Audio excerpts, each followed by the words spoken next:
Candace and Jackie, the news on the west side is favorable as portions of Capitol Street are tearing down a couple of eyesores, and there's a beautification project going on at the Jackson Zoo, as we see in today's Page 22. This is Capitol Street in West Jackson. Back in the day, families enjoyed living at this apartment complex site and calling it home. Those days are now gone. This one-man wrecking machine has the task of tearing down every stick of wood on the inside and every brick on the outside. It's a project by the City of Jackson and Mayor Harvey Johnson Jr. And that's not all we found. At the intersection of Capitol and Waycaster Streets, workers showed up early to clear away this Capitol Street eyesore, a holy place for church members in the past.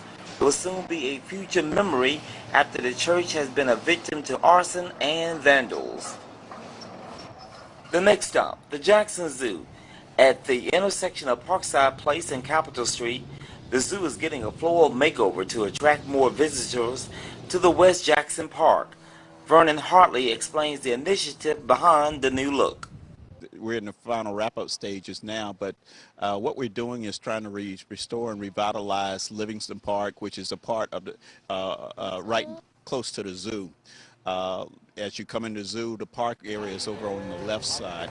It's a beautiful area. There's a lake there. There's plenty of picnic benches. What we're trying to do is revitalize so families can come out here, have picnics, family reunions, and otherwise enjoy a very, very scenic location right here in West Jackson. Inside the inner city, Habitat for Humanity is building on the inside with tips to weatherize some of its current homes. These tips will benefit homeowners in the winter. What we started about 4 years ago is we started going back and assessing our homes that were 10 years and older, because we wanted to see how they had stood the test of time, and by and large they had really aged well. But the bulk of them that we started building in Midtown in the early 90s, and so a bulk of the homes that we have built are right here in this grand neighborhood. Some are 10, 15, and some are even getting close to 20 years old. So that's why we picked this neighborhood for this major push project for the weatherization, because that's where the majority of the older homes are for the Habitat community.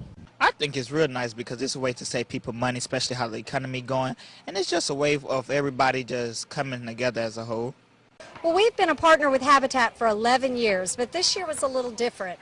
Instead of building a Habitat home, we worked with the Mississippi Department of Human Services to get older Habitat homes weatherized. In other words, to help make the homes more energy efficient so that the homeowners could have, their bills would be more affordable. So that's kind of how this partnership started, and we've weatherized almost 100 homes in this neighborhood. And for Make a Difference Day, we said we need to celebrate this amazing partnership we've had for the past year and let the community know that these homes have been weatherized, and paint and fix up some of the homes that Habitat has on their preservation program list. Meanwhile, Maura Hartman enjoys the newfound partnership with Entergy. She says Entergy Star will save on your local utility bill. Well, absolutely, because if it carries that Energy Star designation, you know that it's one of the appliances that uses less electricity than, say, another one. It's the label to look for if you're wanting to save money on your electric bill. And some of the other projects going on include the Highway 80 project and a plan to save the state's largest mall, Metro Center Mall, right here in West Jackson. Candace, Jackie. Thanks, Kourtney.